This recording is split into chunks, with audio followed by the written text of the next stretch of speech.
over and over and over and over again, they needed to brush their teeth. And so we would say, how you want, for everyone listening, how you want your future, your access to healthcare.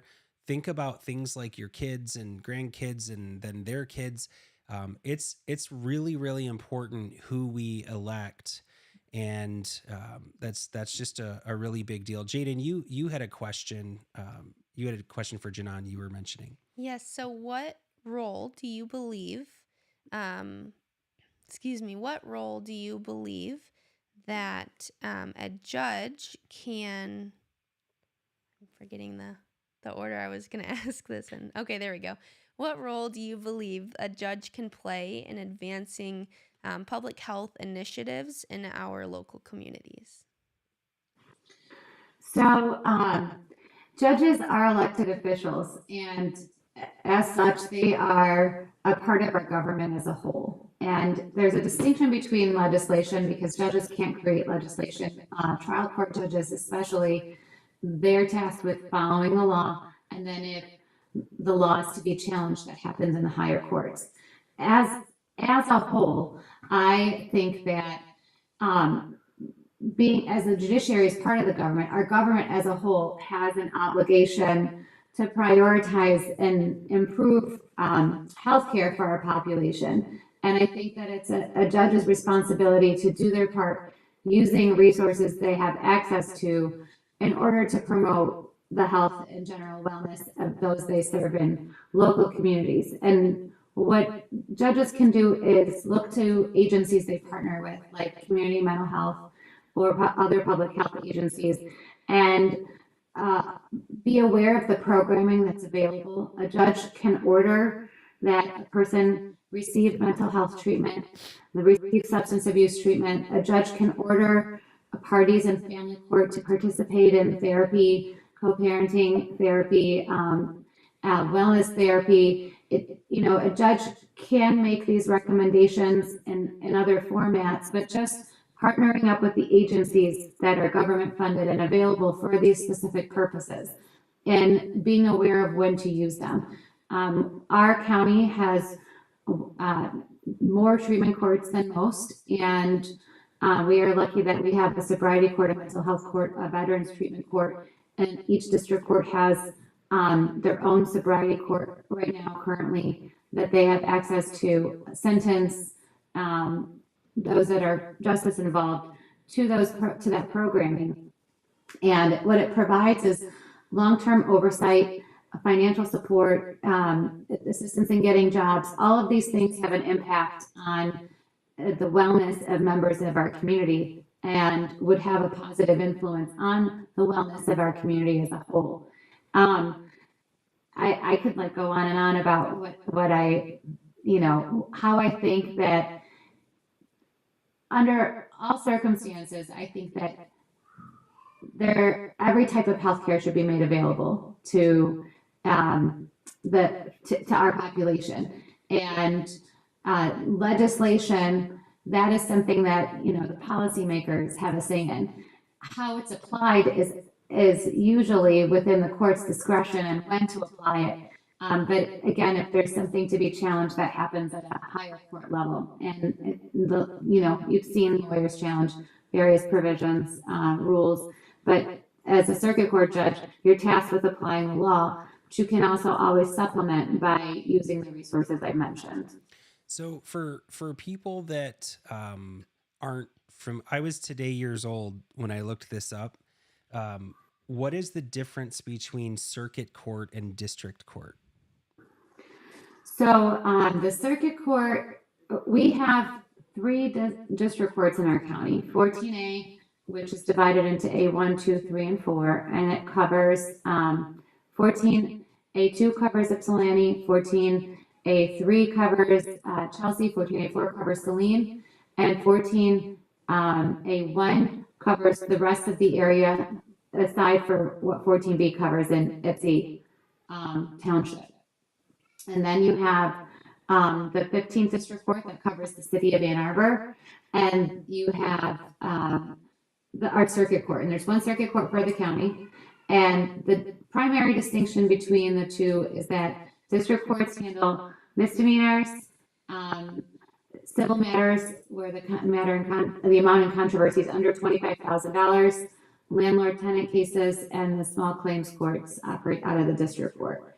The circuit court handles felonies, the juvenile court, family court, and civil matters that are in excess of $25,000.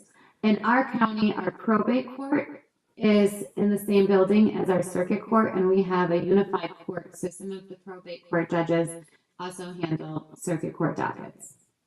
So is it fair to say that circuit court is over the entire county, That's correct. and so what you're running for circuit court judge, and if you're elected, that means you would be handling some of the larger cases. Is That's in layman terms kind of how I understand it. Is that close? That's correct. Yeah. Okay, very cool. So that's helpful. I was just talking today to somebody who was licensed in another state, and Michigan has different laws, and they're not recognizing her physician license because of how it was in another state. And I thought that's interesting that I had that conversation today, and we're having this talk tonight.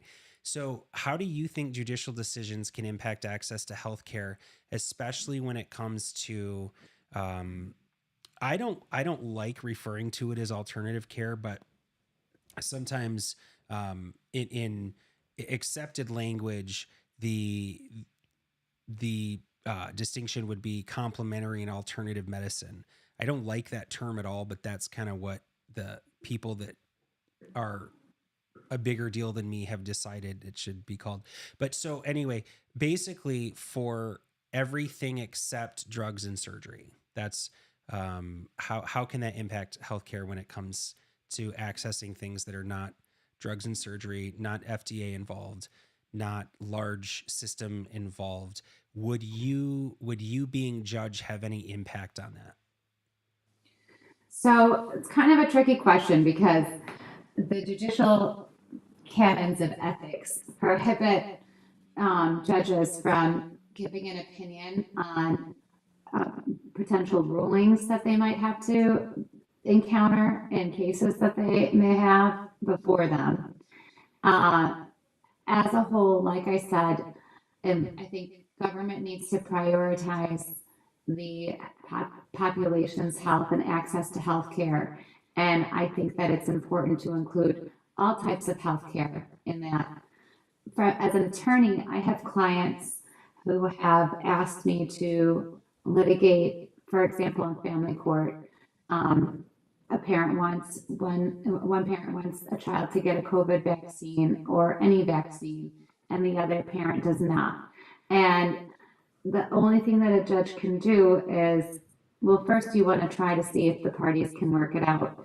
And then a judge would have to hold an evidentiary hearing and use a best interest analysis, just like they would do on a decision that impacts a choice of school or, whether a parent can move. And they would just have to apply that analysis based on the facts presented to them and make a ruling consistent with the controlling law. Judges really cannot affect legislation, but I think, in a case-by-case scenario, a judge has to review the circumstances presented and consider everyone's position, make sure they're being heard, and then rule accordingly. Changes to the law, again, come from people challenging the law in legislatures, legislative changes. So the judge's impact is limited, is I guess what I'm trying to tell you. Yeah, that's so it was I read a book called The Real Anthony Fauci, and this isn't designed, the question or statement I'm making is not designed for anything other than to point to how government can have, any branch can have an impact on health. But Robert F. Kennedy Jr. said that Fauci generation, children born after Fauci's elevation to NIAID, that's the office he oversees. He got that position in 1984. What statistics are showing is that it's now the sickest generation in American history, and it's made Americans among the least healthy citizens on the planet. So, and then from a political standpoint, Robert F. Kennedy Jr. said that basically his interactions with agriculture and big food and pharmaceutical companies have kind of overlooked the children. He said they're drowning in a toxic soup of pesticide residues, corn syrup, processed foods. So my question is not really any opinion on what he's saying specifically, but on how much trusted institutions how much power can trusted institutions have, and how much, what kind of say might you have in that? That's probably a better way to answer or ask. Here's what I will say. This is a question I get asked all the time. What, sometimes a judge has to make a decision that may be inconsistent with what a judge values, to the effect that if there's a conflict in the law between the law and your values. And judges have an obligation, it's a duty to set aside any personal bias they might have on any issue and consistent with the law. So, if you have a judge that is imposing their personal values, what they might do for their family or their loved one, and it's being applied inconsistent with the law, that judge is not doing their job. Yeah. So, you set aside bias, you rule within the law, and that's basically the judge's obligation. If the judges recognize something that may be causing hardship, they will try to work within any exceptions that the law provides to grant the appropriate relief. But at the end of the day, they're stuck with what the law says. And I'm sorry if you heard my daughter. She just came in here and whispered in my ear. That's the coolest. That's the most important anyway. All right, Jaden's got one more question, Jinan, and then we'll give you closing remarks, and you can tuck the kiddos in. Thank you. Right. My last question is, how does wellness fit into your broader vision for the community, and how can the judiciary support healthier lifestyles? Thank you for that question. Again, I think that, the old school cookie cutter approach to our legal system, which I'm proud to say is changing, was very harmful to the wellness of the litigants that would appear in court and to the community as a whole. There's so much more appreciation now for recognition for mental health issues, for substance use issues, and the drive to provide the supportive resources to people with disabilities, to making courts more accessible, more approachable, to making it not a place that you're scared to go, and a more of a problem-solving space than a space of punishment.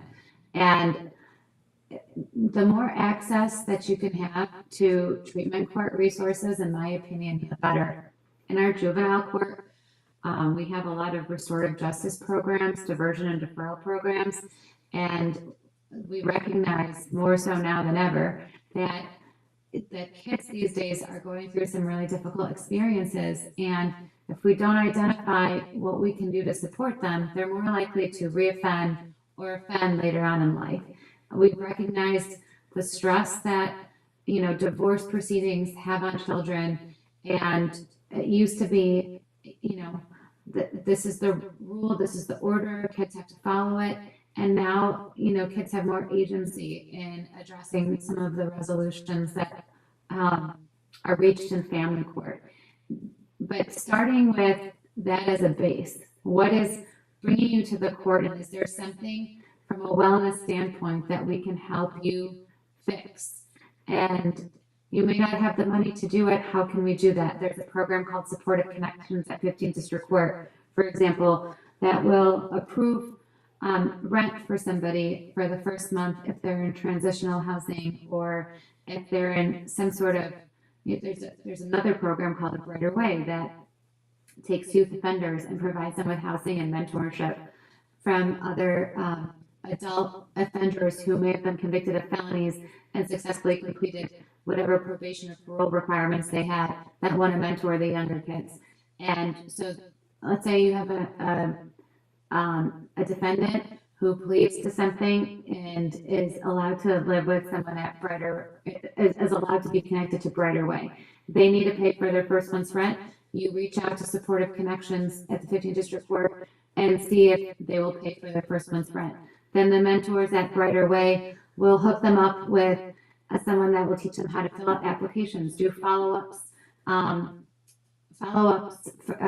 for interview callbacks, and will kind of give them guidance and the additional support to, find employment. And we know that financial stress also causes sickness, and try to teach them how to become more financially stable, or give them opportunities to do that. And then they'll make sure they're going to their therapy, their treatment, taking any prescribed medications. It's a total community effort, these types of programming. Judges have to really get behind them and be supportive of them. Legislation has to affect them and provide funding for them. And the community as a whole has to want this type of approach to our legal system, this restorative, healing, focus on health and wellness approach. And when the community gets behind it, then it makes it easier for legislation to pass, the laws they need to make, for the government to fund the programs, and for judges to use the program. So it's all full circle, all hands on deck community effort. That's huge.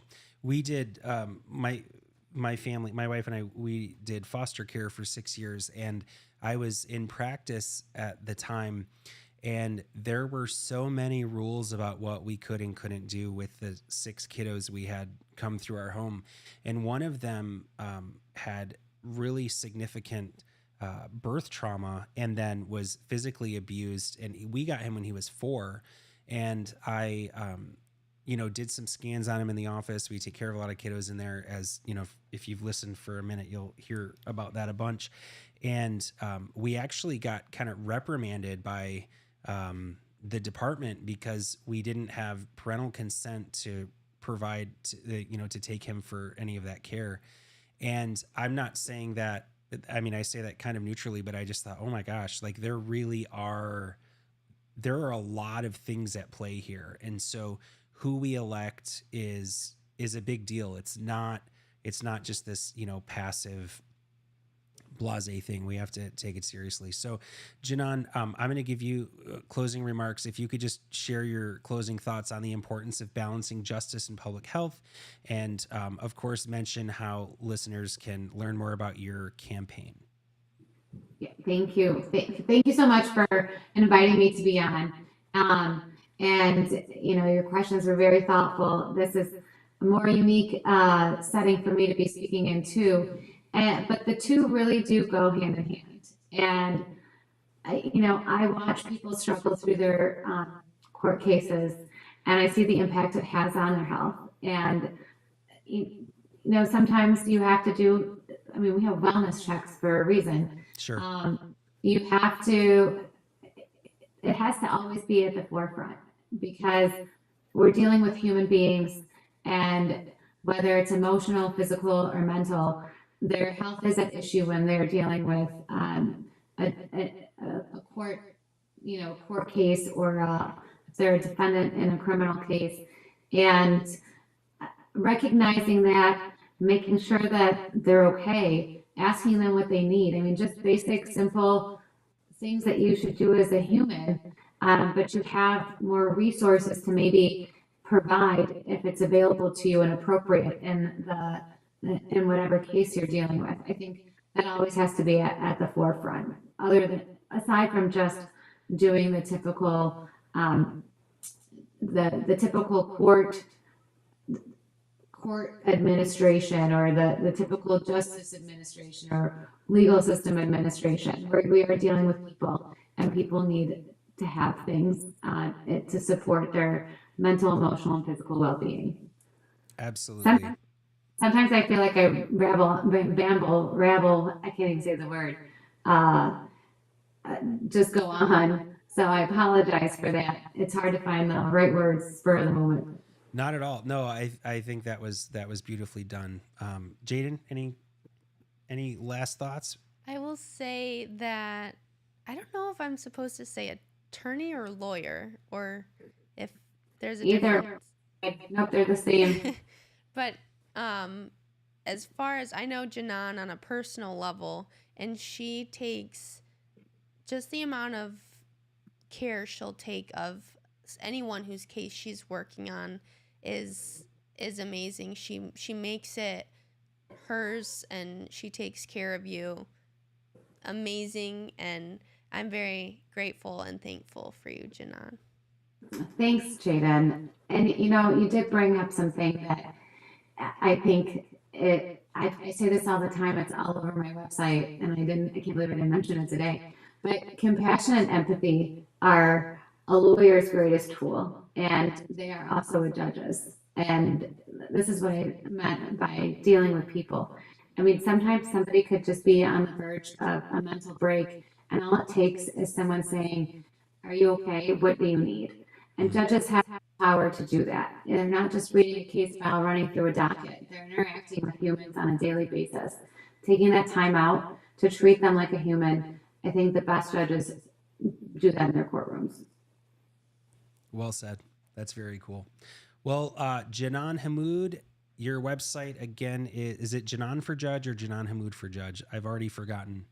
That's okay. It's Jinan for Judge. Well, this is how I'm a millennial. They always make fun of me when I record, and they say stop saying www.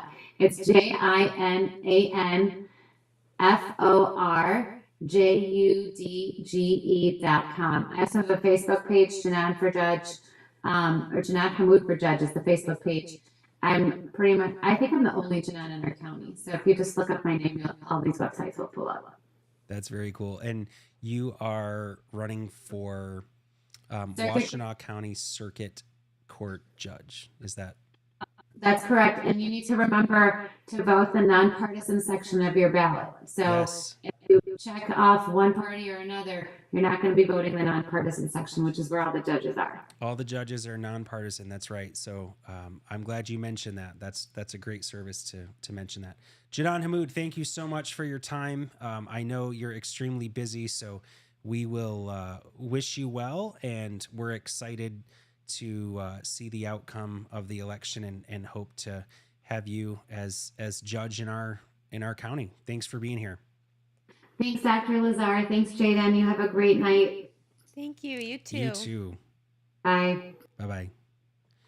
If you're just tuning in, this is your weekly checkup, 866-521-WELL, 866-521-9355. Great conversation with Jinan, huh? Yes.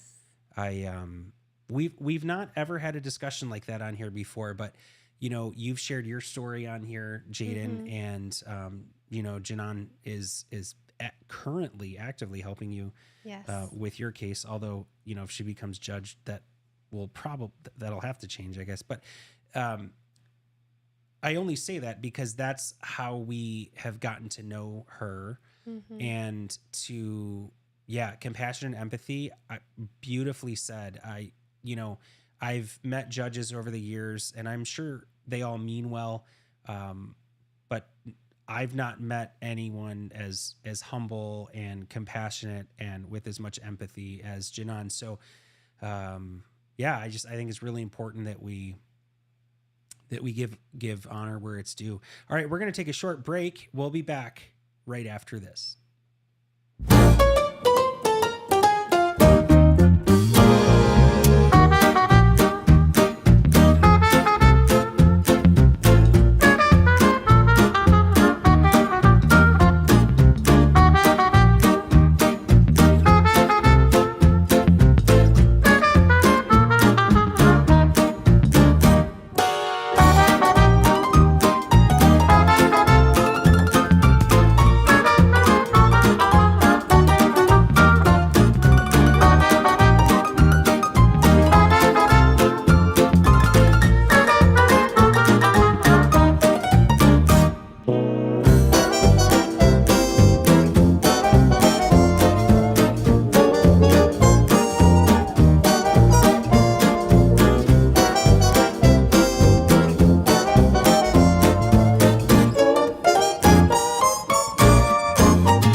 Welcome back to your weekly checkup. I'm Dr. Lazar, excited to be with you tonight, and we are talking about the role of justice and public health and all the things. In our last segment, we had Jinan Hamood on, and we had a conversation about where her connection and how she sees the role of community leaders in promoting public health. So great conversation, and JinanForJudge.com for that. You know, judicial and political leadership really influences public health policy. And when I talk about public health, a lot of times people don't associate chiropractic care with public health. Here's why it's such a relevant conversation. The Spanish flu of 1918, 18, 19, 20, 21, whatever, around 17 and 18 is when it swept the hardest. And what the world doesn't understand is the millions of people that died from that was a scary, overwhelming thing. And it was we have the role of history to help us as we were going through COVID stuff. And we had a lot of confidence through that. But chiropractic and public health is a really strong connection because, for example, people who are under regular chiropractic care on a maintenance basis for 5 years or longer, and people think like, what the heck, 5 years? Well, you've been going to the dentist longer than 5 years. So you're totally okay with maintenance. Take 85% less prescription drugs. That's a big number. That's a huge number. That affects public health big time. 60% less hospital admissions. That affects public health a ton because the hospital is available to help other people who are sick. If people who are under regular chiropractic care for 5 years or longer on a maintenance basis are hospitalized 60% less than the rest of the population, then we as chiropractic patients, lifetime chiropractic patients, can free up the space for the people that need access to sick care. That's a huge impact on public health. But statistics about the 1918 flu reflect a most amazing, miraculous state of affairs. The medical profession in 1918 was practically helpless with the flu victims, but chiropractors seemed able to do no wrong. That's a direct quote. So in Davenport, Iowa, where chiropractic was discovered and the first chiropractic school, Palmer College of Chiropractic, that's what it's called today. There were 50 medical doctors, and they treated 4,953 cases, so about 5,000. And within that people group, there were 274 deaths. So influenza 1917 and 18, about 5,000 cases treated by medical doctors, 274 deaths. In the same city, 150 chiropractors, including students and faculty of, at the time, Palmer School of Chiropractic, served 1,635 people. So Jaden, let's revisit the numbers again. So in Davenport, Iowa, 50 medical doctors took care of about 5,000 people, and how many chiropractors? 150 chiropractors. So 3 times more chiropractors were there. Now here's how this is set up. At the time, the medical profession was directly targeting the chiropractic profession among other professions, naturopathy, homeopathy, osteopathy, and saying that everyone else is trying to practice medicine without a license. The chiropractic profession, in fact, they were jailing chiropractors. And the chiropractic profession was saying, no, we're a separate and distinct profession. We're not breaking the skin. We're not doing surgery. We're not providing drugs. So we're not practicing medicine at all. So 3 times the number of doctors of chiropractic helped, and 1,635 cases during that time in Davenport. Out of 1,635 cases, Jaden, how many deaths were there? 1. Only 1. That's insane. So here's where we're going with this. So that was in Davenport, Iowa. In the entire state of Iowa, medical doctors treated 93,590 patients. almost 100,000 patients, and there were 6,116 deaths.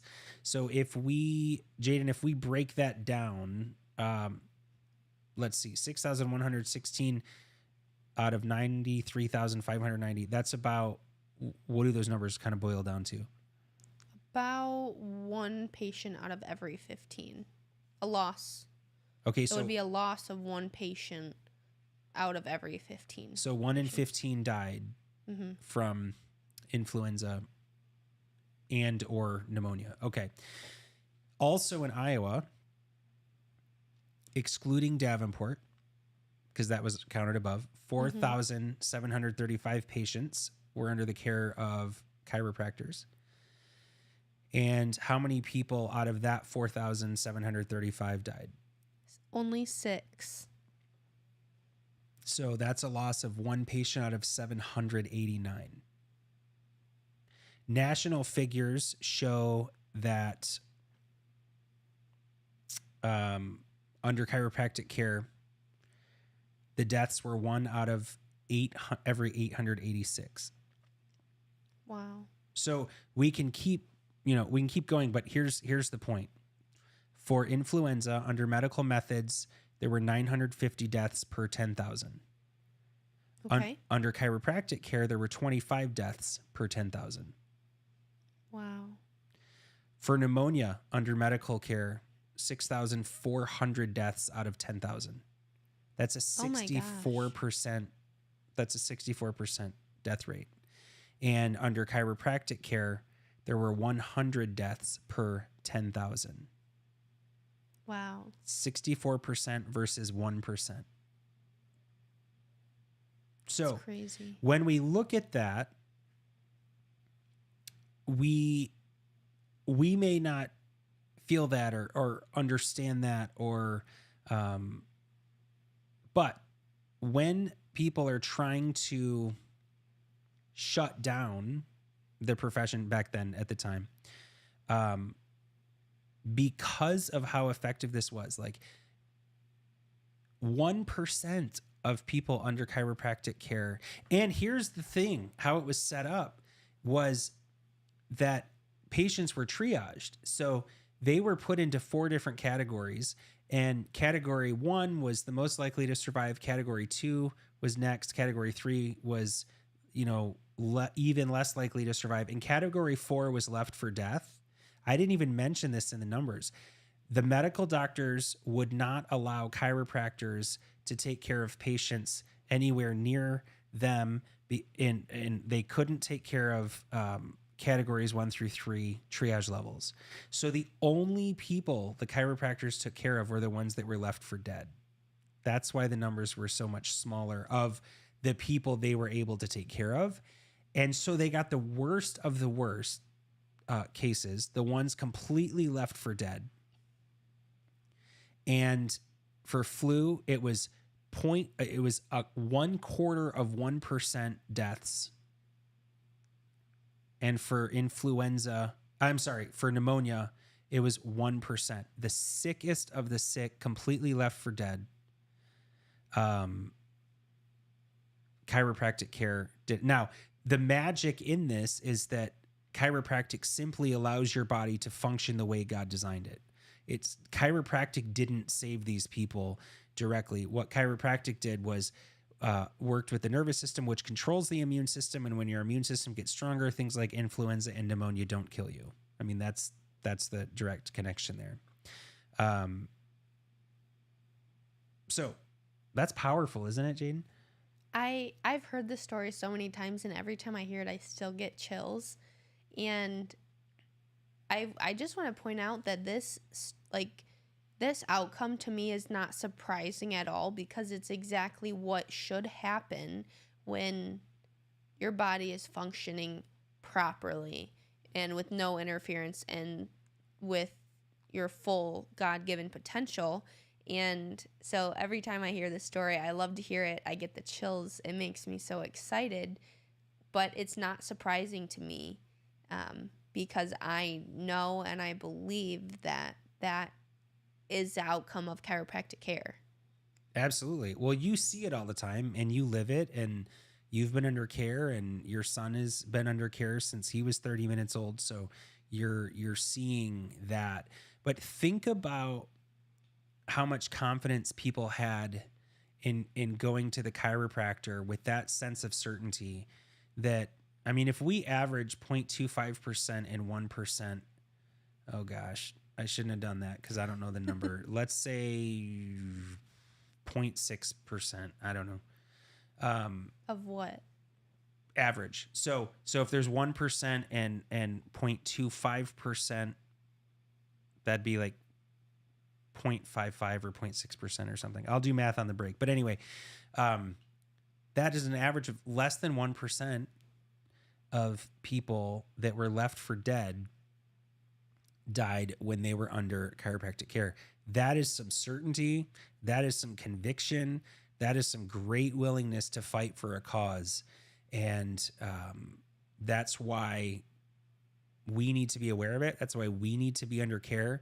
That's why our community needs to be under care. That's why you need to tell your friends and family. You know, think about if you're under care and you know what this can do for you, you would bring people with you, right? You want your family and friends to also be healthy. There was an initiative in our area, Southeast Michigan, Detroit's Healthy Kids, Healthy Communities program. Did you want to share on that, Jaden, Yes, the sure. stuff around Detroit? Yes, so this initiative, it brought together local leaders, health professionals, community groups to create environments that promote physical activity and access to health foods. And this, the program had a positive impact on reducing childhood obesity rates and improving public health in Detroit. That's huge. So physical activity, that doesn't cost us any money necessarily. I mean, you can run outside or whatever. Access to healthy foods, that can be a challenge because when budgets are tight, it's the processed food that's the cheapest. So healthy food is definitely a challenge, but physical activity and access to healthy foods, those are life-giving. Now on the flip side, if we look at negative outcomes where justice or the legal system or government in general, any branch,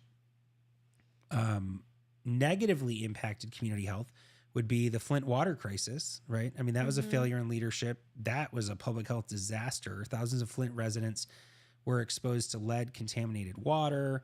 That was leading to Legionnaire's disease. I mean, those are devastating effects when leaders neglect public health and they prioritize cost saving over community well-being.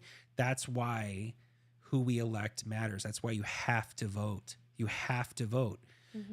I read a statistic recently that 18% of Christians aren't planning on voting. You guys, Why? we have to vote.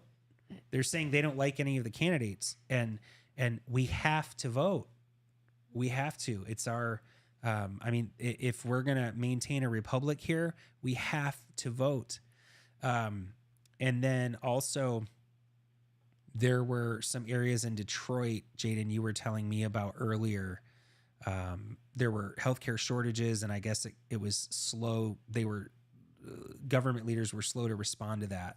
And what happened as a result of that? So because of them being slow to address healthcare shortages, it led to negative health outcomes such as higher rates of chronic illness, inadequate mental health resources, and limited access to preventative care.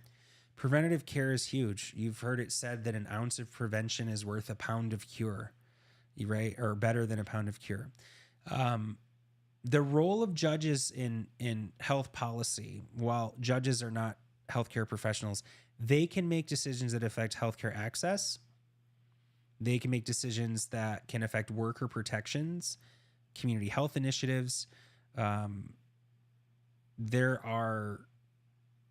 There's a big impact there. So, for example, with judges in the health policy, rulings that impact insurance or regulation, or healthcare facility licensing, public safety standards, they can help or hurt the public health progress. Exactly. So, So that's really well said. I mean, that's why that matters so much. We're going to take a short break. We'll be back right after this.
Welcome back to your weekly checkup. Jaden, we've had a great show talking about the judicial system and public health and how justice, wellness, community leadership, specifically because we had Jinan on the role of judges in supporting health and well-being. Again, JinanForJudge.com. If you can find out about her and make sure you get out and vote. So if we think about the legal system's impact on public health, the workplace safety is huge. OSHA, the Occupational Safety and Health Act, that was passed in 1970. That established workplace safety standards. And since that was implemented, workplace fatalities, in the U.S. have decreased by more than 60% while the workforce has doubled. So legal mandates can have a significant impact on public health outcomes by ensuring safe work environments, for example.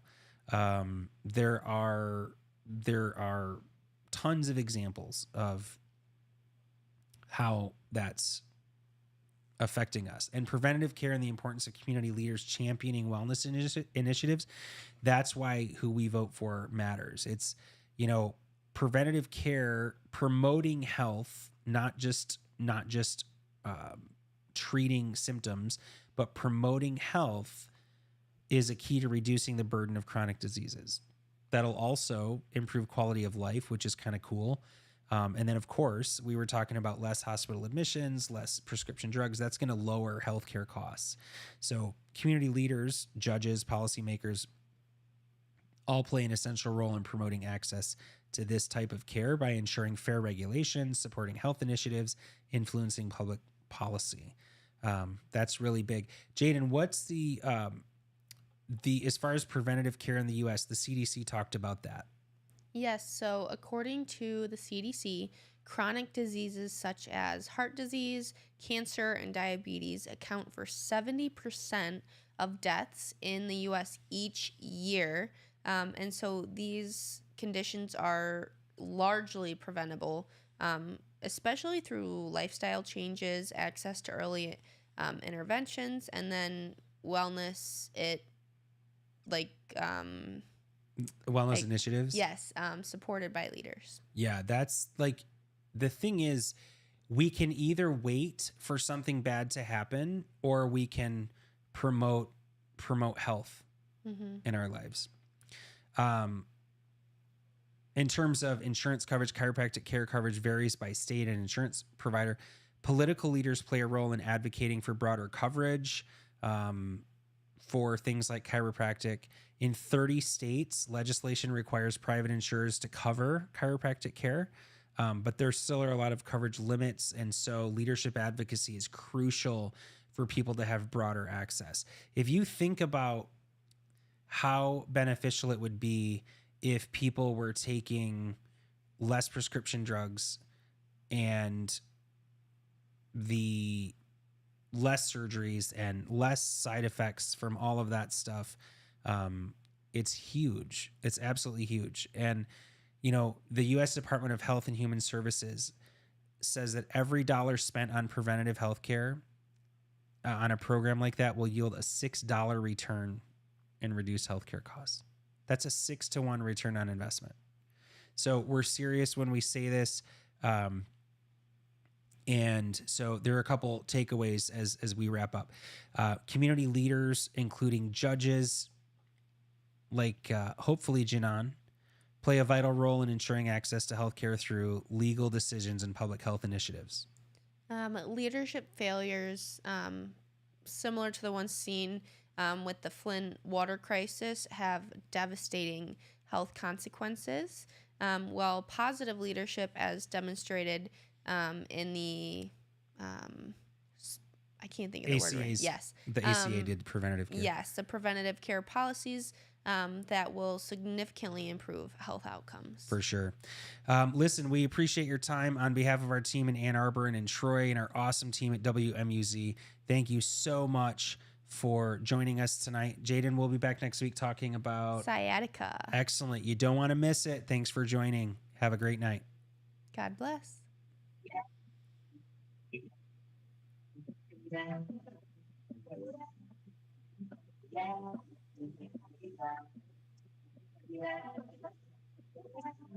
WMUZ FM HD1 Detroit, 103.5 The Light, streaming online at WMUZ.com.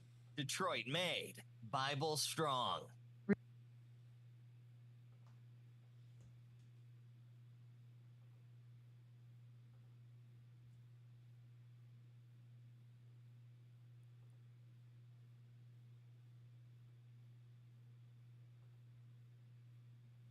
All right. If you were joining us on social, Laura, we see you in there. Thank you so much for joining. And Jaden and I had a really cool show. We appreciate you guys joining. Appreciate your support. And make sure you get out and vote. God bless you guys. Thanks for joining. Have a wonderful evening. And tell a friend about chiropractic. It'll be you'll be glad you did. Have a great night, guys. Thanks.